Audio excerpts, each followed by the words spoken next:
বন্ধুরা, আজ আমি রবিবারের স্পেশাল মেনুতে চিংড়ি মাছের মালাইকারি করে দেখাবো। আমি প্রথমে চিংড়ি মাছগুলোকে কেটে ধুয়ে পরিষ্কার করে নেব। চিংড়ি মাছগুলোকে কেটে ধুয়ে পরিষ্কার করে নিয়েছি। চলো আমি যেভাবে বানাই সেইভাবেই তোমাদেরকে করে দেখাবো। কর্তা বাজার থেকে একটা নারকেল নিয়ে এসছে, নারকেলটাকে ছাড়িয়ে নেব। নিয়ে নারকেলটা রান্নার কাজে লাগাবো, ছোবড়াটা ধুনো জ্বালানোর কাজে ব্যবহার করবো। চলো আমি এবার নারকেলটাকে ছাড়িয়ে নিই।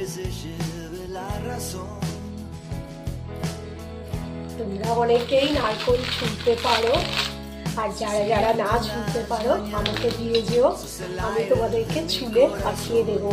নারকেলটা ছাড়াতে আমার খুব কষ্ট হয়েছে, একটু শুকিয়ে গেছে যেহেতু।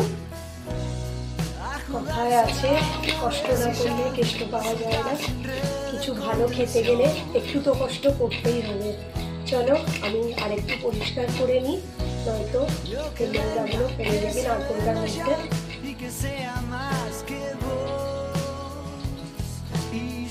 চলো নারকেলটাকে এবার কাটিয়ে নিই।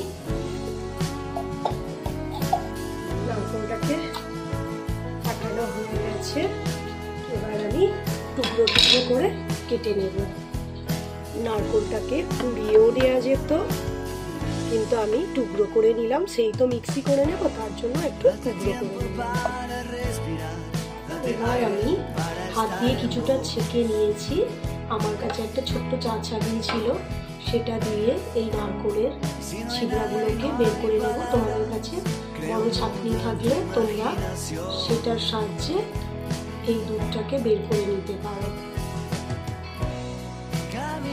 চলো চারিদিকে এখন বিয়ে বিয়ে রথ চলছে। চিংড়ি মাছগুলোরও গায়ে হলুদ দিয়ে স্টেজে ওঠার জন্য রেডি করে দিই। হলুদ, লঙ্কার গুঁড়ো আর একটু নুন দিয়ে চিংড়ি মাছগুলোকে ভেজে নেব। কড়াটা গরম হয়ে গেছে, সর্ষের তেল দিয়ে দেব। পুরো রান্নাটাই আমি সর্ষের তেলে করব। তেলটা গরম হয়ে গেছে, আস্তে আস্তে করে চিংড়ি মাছগুলো দিয়ে দেবো। খুব হালকা করে ভেজে নেব, যাতে না ওর মুন্ডুগুলো খুলে যায়। আর আমি যেভাবে বানাচ্ছি এইভাবে একবার বানিয়ে দেখো, খুব ভালো লাগে খেতে। খুব সাধারণভাবে করি, কিন্তু খুবই সুন্দর হয়। একবার করে দেখো, আশা করি তোমাদের সবার খুব ভালো লাগবে। চিংড়ি মাছগুলো ভাজা হয়ে গেছে, এবার আমি আস্তে করে তুলে নেব।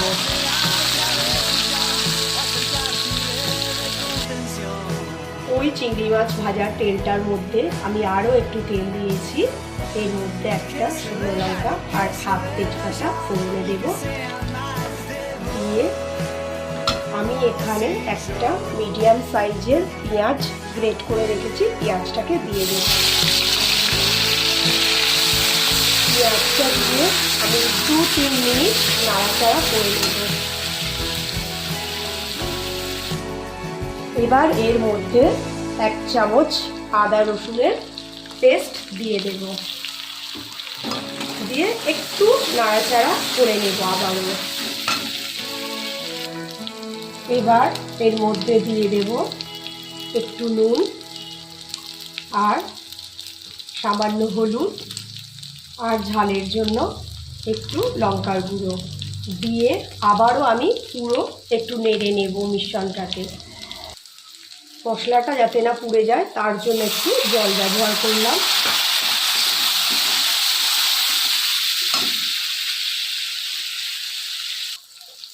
মশলাটা আমার পুরো কষানো হয়ে গেছে, এবার আমি চিংড়ি মাছগুলোকে দিয়ে দেব। আবারও একটু হালকা করে নাড়াচাড়া করে দেব। এবার আমি নারকেলের যে দুধটা বানিয়ে রেখেছিলাম পুরোটাই দিয়ে দেব। দিয়ে কিছুটা সময় ফোটাবো। কালারটা জাস্ট এসছে দেখো।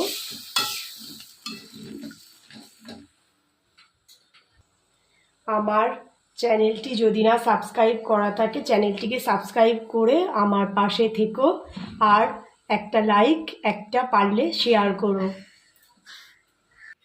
আমার মালাইকারিটা পুরো কমপ্লিট হয়ে গেছে। এবার আমি এটাকে বাটিতে ঢেলে নেব। তোমরা এইভাবে একবার বানিয়ে দেখো, আর কত সুন্দর হয়েছে দেখো দেখতে। আশা করি খুব খুব ভালো লাগবে খেতে। আর প্লিজ আমার চ্যানেলটাকে সাবস্ক্রাইব করে আমার পাশে থেকো।